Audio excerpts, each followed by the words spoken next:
চোরাই মোটরবাইক সহ গ্রেপ্তার এক ব্যক্তি। উদ্ধার হলো একাধিক চোরাই মোটরবাইক। ধৃত ব্যক্তির নাম মাসুম পারভেজ, বাড়ি লালকান্দিয়ার।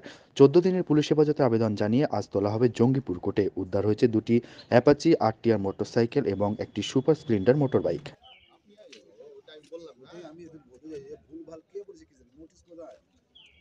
এটা আমার এরকম জিনিস চাই। এরকম কেউ দিয়েছে? না না, আপনি দিয়েছেন। তাহলে আমি বললাম তো অভিযোগ করেছি। তার সঙ্গে তো ওটা জেরক্স পিন আপ করে দিয়েছে। সেটা নিয়ে স্যার গেছি।